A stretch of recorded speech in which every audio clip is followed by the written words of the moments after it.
네, 레위기 8장에서 10장까지의 말씀 오늘 함께 보시겠는데요. 이 말씀 가운데 저희가 함께 읽으실 말씀은 10장 1절에서 7절까지 말씀입니다. 레위기 10장 1절에서 7절까지 말씀 같이 읽으시고 그리고 은혜를 나누어 보도록 하겠습니다. 아론의 아들 나답과 아비후가 각기 향로를 가져다가 여호와께서 명령하시지 아니하신 다른 불을 담아 여호와 앞에 분향하였더니 불이 여호와 앞에서 나와 그들을 삼키매 그들이 여호와 앞에서 죽은지라. 모세가 아론에게 이르되 이는 여호와의 말씀이라. 이르시기를 나는 나를 가까이 하는 자 중에서 내 거룩함을 나타내겠고 온 백성 앞에서 내 영광을 나타내리라 하셨느니라. 아론이 잠잠하니 모세가 아론의 삼촌 우시엘의 아들 미사엘과 엘사반을 불러 그들에게 이르되 나와 너희 형제들을 성소 앞에서 진영 밖으로 메고 나가라 하매 그들이 나와 모세가 말한 대로 그들을 옷 입은 채 진영 밖으로 메어내니 모세가 아론과 그의 아들 엘르아살과 이다말에게 이르되 너희는 머리를 풀거나 옷을 찢지 말라. 그리하여 너희가 죽음을 면하고 여호와의 진노가 온 회중에게 미침을 면하게 하라. 오직 너희 형제 이스라엘 온 족속은 여호와께서 치신 불로 말미암아 슬퍼할 것이니라.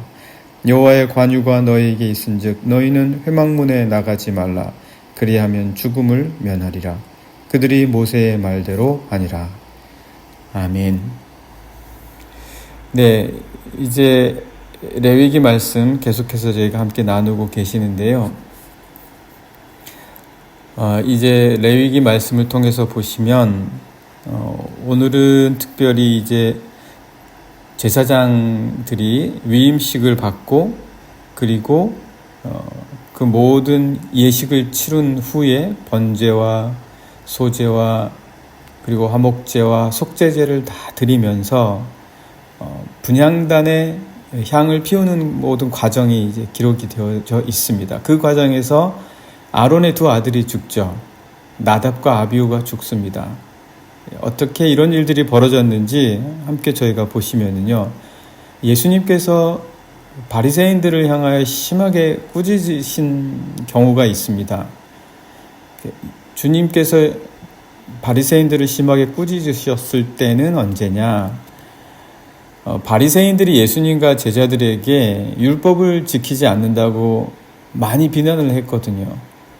심지어 안식일에도 주님이 병자를 고치시니까 어떻게 안식일에 병자를 고치냐? 시간이 나면 안식일이 아닌 다른 날에 고쳐라.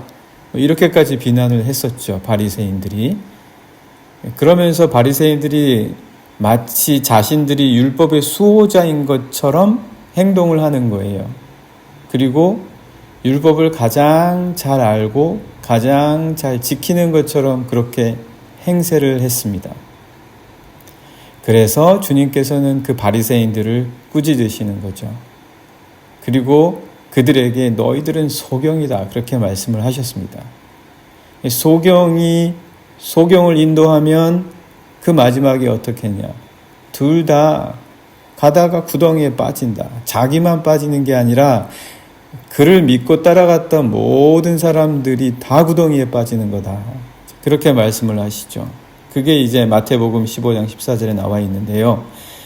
그 말씀은 그들이 율법의 수호자이고 그리고 율법을 잘 지키고 율법에 나와 있는 글자 한 글자도 틀리지 않도록 문자 그대로 지키는 것. 그것이 마치 율법의 정신을 가장 잘 이해하고 그렇게 해야 율법이 지켜지는 것처럼 생각을 했지만 주님은 그것이 아니다. 그렇게 단언해서 가르쳐 주시고 계신 것입니다. 그들은 사실 율법에 대해서 알지 못했죠. 율법에 대해서 알지 못했을 뿐만 아니라 율법 정신에 대해서도 오해하고 있었다라는 겁니다. 그렇다면 율법 정신은 뭡니까? 오늘 저희가 같이 나누는 말씀이 레위기 말씀이잖아요. 율법에 대해서 출애굽에서 시내산으로부터 하나님께 받은 그 모든 율법의 말씀들을 이제 지켜나가는 과정들을 오늘 저희가 함께 보고 계시는데 과연 이 율법의 정신이 뭐냐라는 거죠. 율법의 정신이 도대체 뭐냐? 말씀드렸던 것처럼 모세가 이제 드디어 아론과 아론의 아들들을 불러서 위임식을 거행을 합니다. 그 말씀들이 오늘 저희가 같이 나누는 8장, 9장, 10장에 다 나와 있습니다. 아론의 그리고 또 그 아들들에게 제사장의 복장들, 겉옷과 속옷과 에봇과 에봇 흉패와 거룩한 관과 그리고 허리에 띠, 이런 옷들을 다 입히는 거죠. 그리고 관유를 그에게 부어서 기름을 발라 거룩하게 하고, 그런 모든 위임식을 거행을 합니다. 그리고 그렇게 제사장들이 준비가 되면 그들에게 자신들을 위해서 그리고 이스라엘 민족을 위해서 번제를 드리고 속죄제를 드리고 그리고 위임식의 제물을 또 드리게 하고 그리고 화목제의 제물을 드리게 해서 함께 하나님과의 화목된 관계를 새로 나타나게 하는 거죠. 그리고 서로 먹고 나누고 기쁘고 즐거운 그런 예식을 치르게 됩니다. 어제 그 5대 제사에 대한 말씀들은 다 드렸고요. 그렇게 해서 위임식의 제물까지 드려서 아론과 그의 아들들은 거룩하게 되고 그래서 제사장의 역할을 할 준비가 됩니다. 그래서 이제 그들이 백성을 위한 모든 제물도 번제단에서 불사르고 또 하나님 앞에 나아갈 준비가 맞춰져 가는데 모든 것은 하나님께서 명하신 대로 절차대로 잘 진행이 되었습니다. 절차대로 하나씩 율법대로 그 율법이 명하신 대로 모세가 받은 율법대로 모든 것이 절차대로 잘 진행되어 갔습니다. 그런데 갑작스럽게 예기치 못하게 하나의 사건이 터집니다. 분향단에 향을 드릴 때 사고가 나는 거예요. 아론의 두 아들, 첫째 아들, 둘째 아들이 나답, 아비후 이 두 사람이 그만 죽고 말죠. 그게 오늘 저희가 함께 읽으신 말씀 중에 나와 있습니다. 분향단은 성소 안에 지성소와 성소 사이의 휘장 바깥쪽, 그러니까 증거궤를 마주하고 휘장이 가로지르고 있고 그 맞은편에 분향단이 있습니다. 그리고 북쪽으로는 진설병이 있고 남쪽으로는 등잔대가 있죠. 메노라가 있습니다. 거기에 분향단의 증거궤 맞은편에 휘장 바깥쪽에 있는 분향단에 향을 피우는데 나답과 아비후가 하나님께서 명하시지 않은 불을 드렸다는 거예요. 그게 오늘 본문에 나와 있습니다. 말씀을 보시면 10장 1절입니다. 아론의 아들 나답과 아비후가 각기 향로를 가져다가 여호와께서 명령하시지 아니하신 다른 불을 담아 여호와 앞에 분향하였다. 원래 여기에 이 분향단에 드리는 사르게 되는 향은 하나님께서 명하신 절차대로 만들어야 됩니다. 그리고 일반 다른 백성들이 그 향을 맡으려고 그 냄새 때문에 똑같은 방법으로 제조해서도 결코 되지 않는 거룩한 향입니다. 그게 이제 출애굽기 30장에도 나와 있어요. 그래서 그 향대로 만들은 바로 그 향을 써야 하고 그리고 그것을 향단에서 불사를 때에는 향기름이라고 해서 향기름을 만드는 방법도 하나님께서 모세에게 가르쳐 주셨거든요. 그 향기름을 또 써야 합니다. 그러니까 향과 향기름이 다 정해져 있는 거예요. 그리고 그것을 사를 때의 시간도 정해져 있어요. 아침에 등잔대에 불을 정리할 때와 그리고 저녁에 그 등잔대에 불을 붙일 때 항상 향에 분향단에 또 향을 사르게 되어 있습니다. 그리고 거기에 필요한 불은 번제단에서 또 가져와야 돼요. 이런 절차가 다 있다라는 거죠. 그런데 분명히 나답과 아비후는 그런 절차를 지키지 않고 나름대로 자기가 생각한 대로 편하게 한 것 같아요.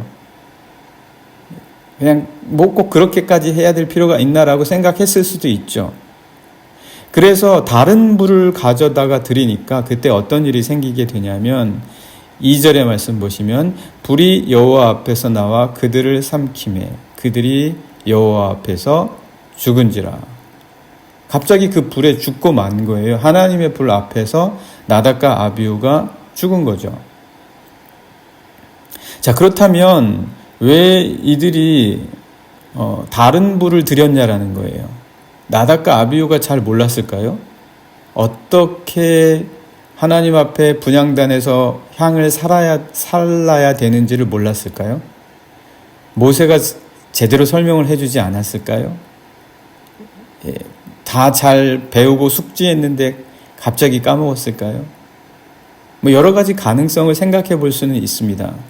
그런데 가장 우리가 이 말씀을 통해서 추측해 볼 수 있고 가늠해 볼 수 있는 것은 하나님께서 명하시지 않은 다른 불을 드린 이유가 아마 그들이 부주의했던 것 같아요.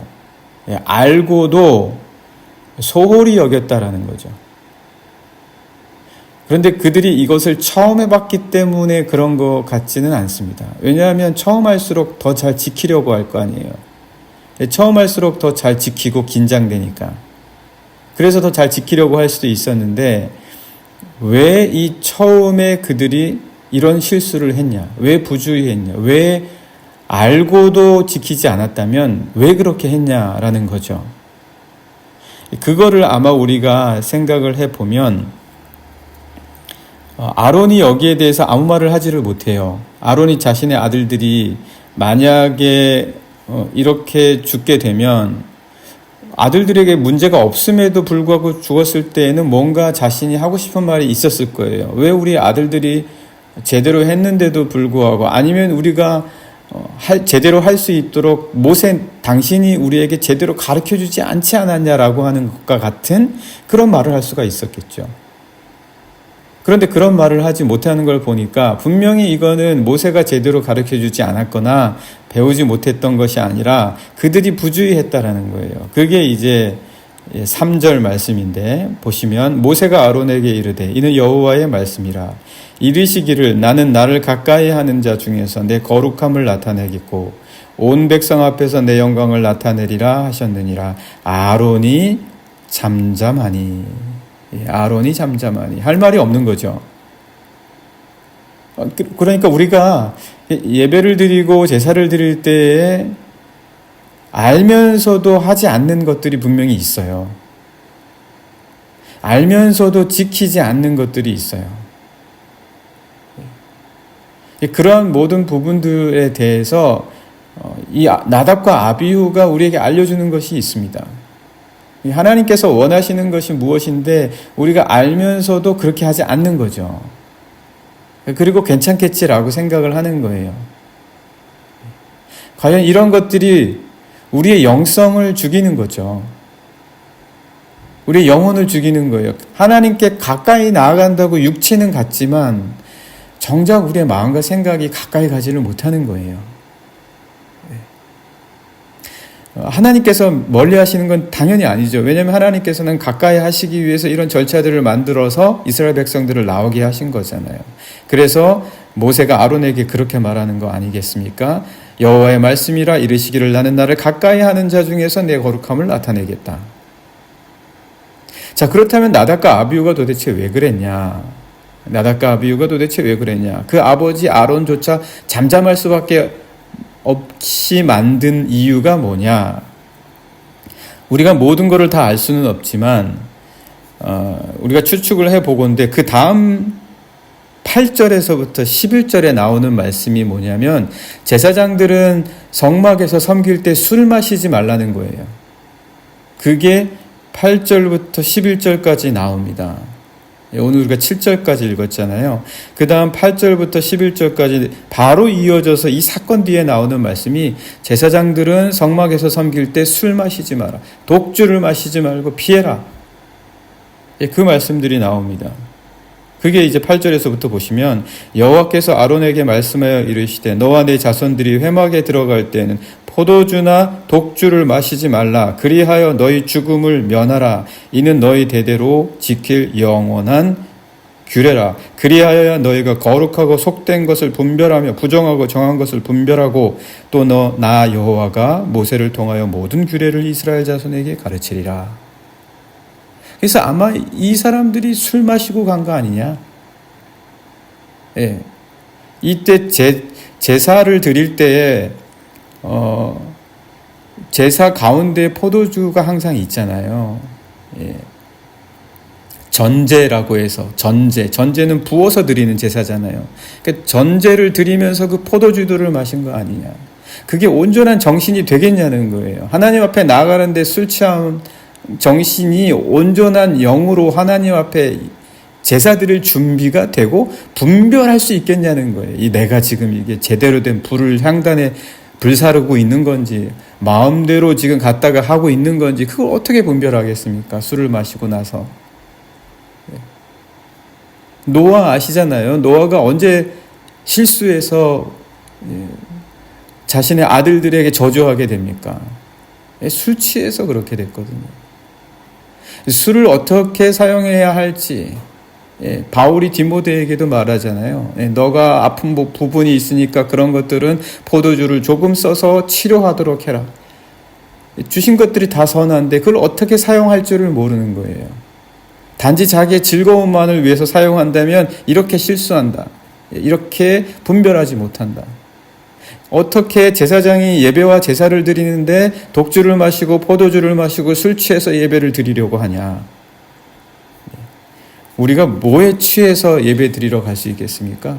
단순히 술만이 아니라 우리를 취하게 한 상태에서 예배를 드리러 갈 수가 있겠습니까?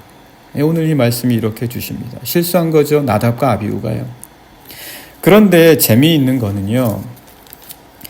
예배를 드리면서 이 제사를 드리면서 실수한 게 나답과 아비후만이 아니에요. 나답과 아비후가 죽고 나서 대신 그 나머지 셋째 넷째 아들 엘르아살과 이다말이 대신 와서 또 제사를 드리게 되거든요. 이 말씀을 보시면 6절에 모세가 아론과 그의 아들 엘르아살과 이다말에게 이르되 너희는 머리를 풀거나 옷을 찢지 말라. 그리하여 너희가 죽음을 면하고 여호와의 진노가 온 회중에게 미침을 면하게 하라. 오직 너희 형제 이스라엘 온 족속은 여호와께서 치신 불로 말미암아 슬퍼할 것이니라. 여호와의 관유가 너희에게 있은즉 너희는 회막문에 나가지 말라. 나가지 말고 이제 회막 안에서 그들이 나답과 아비후를 대신해서 나머지 남은 제사를 드려야 되죠. 그런데 이들도 실수를 합니다. 엘르아살과 이다말도 실수를 해요. 속죄제를 드리는데 속죄제의 기름과 내장은 다 불태우지만 고기는 남겨둬야 되거든요. 고기는 불태우면 안 됩니다. 속죄제는.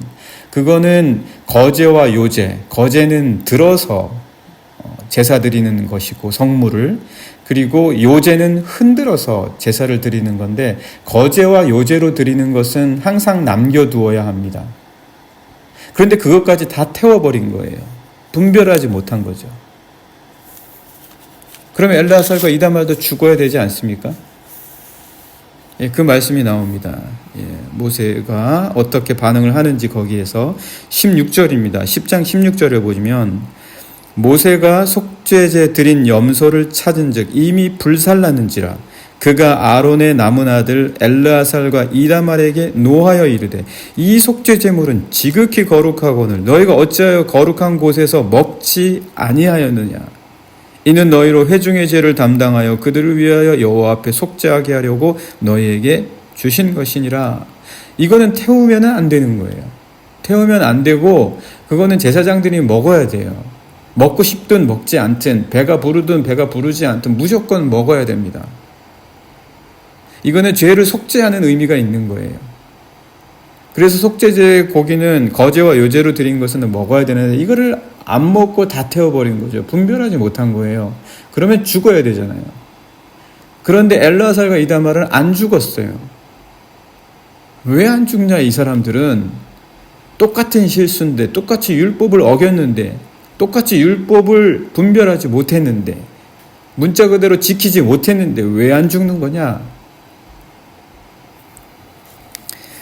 그래서 모세가 이렇게 이야기합니다. 18절에 계속 보시면 그 피는 성소에 들어오지 아니하는 것이었으니 그 제물은 너희가 내가 명령한 대로, 그러니까 모세는 다 알려준 거예요. 모세는 다 알려줬어요. 너희가 모르는 것도 아닌데 왜 분별하지 못했냐. 내가 명령한 대로 거룩한 곳에서 먹었어야 했을 것이니라. 그때 아론이 뭐라고 얘기하냐면 아론이 모세에게 이르되 오늘 그들이 그 속죄제와 번제를 여호와께 드렸어도 이런 일이 내게 임하였거늘. 그러니까 나답과 아비후가 죽었잖아요.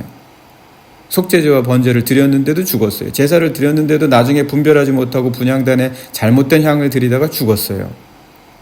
그런데 그런 상황에서 만약에 이 속죄제 제물을 마구 먹어댄다면 그것이 우리에게 너무나 좋지 않았었다라고 이야기하는 거예요. 하나님 앞에서 우리가 그렇게 먹고 있으면 그게 좋겠냐라는 거죠. 그 말씀이 계속해서 오늘 내가 속죄 제물을 먹었더라면 여호와께서 어찌 좋게 여기셨겠습니까? 물론 율법에는 먹으라고 하지만 그러나 오늘 우리가 이런 일들을 범했고 분별하지 못해서 나답과 아비후가 죽었는데 그 제사를 드렸음에도 불구하고 그런데 하나님 앞에서 그런 일 당해놓고 또 이걸 먹고 앉아 있으면 이것을 어떻게 하나님께서 좋게 여기겠냐. 이거는 율법이 아니에요. 이거는 그들의 마음입니다. 진심입니다. 하나님 앞에서의 그들의 태도예요. 이게 율법 정신이라는 거죠. 이게 율법 정신이라는 거예요.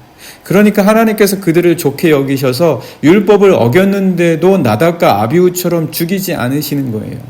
그래서 20절 말씀 보시면 모세가 그 말을 듣고 좋게 여겼다. 좋았다는 거예요, 오히려. 그러니까 율법이 도대체 뭡니까? 율법은 우리를 죽이려고 내려온 게 아니에요. 하나님께 가까이 나아가기 위해서 구별되게 하기 위함이다. 그럼 나답과 아비후는 왜 죽였냐? 그들은 술 마시고 온전한 정신이 아닌 채로 분별하지 못한 실수였고 엘르아살과 이달말은 하나님 앞에 우리가 어찌 먹고 있겠냐라고 하는 그 하나님을 생각하는 마음으로 그들이 이렇게 했다라는 거예요. 그러니까 하나님께서는 마음을 보시는 거예요. 율법 정신은 하나님의 마음을 헤아리고 하나님을 따라가는 겁니다. 우리의 행위로는 어떠한 행위로도 그리스도 예수의 죽으심을 대체할 수가 없어요. 우리를 진짜 죽이는 것은 우리가 분별하지 못하는, 온전하지 못하는 마음이다라는 거죠. 네, 우리를 진짜 죽이는 것, 오늘 이 시간 같이 기도하면 좋겠습니다. 하나님, 정말 우리의 영혼을 죽이고 우리의 살아있는 마음과 사랑을 죽이는 것이 무엇입니까? 우리가 정말 하나님께서 우리를 향하신 마음을 헤아릴 수 있도록 그리스도 예수를 깊이 생각하게 하시고 예수님의 사랑대로 나아갈 수 있게 해주십시오. 같이 기도하시겠습니다.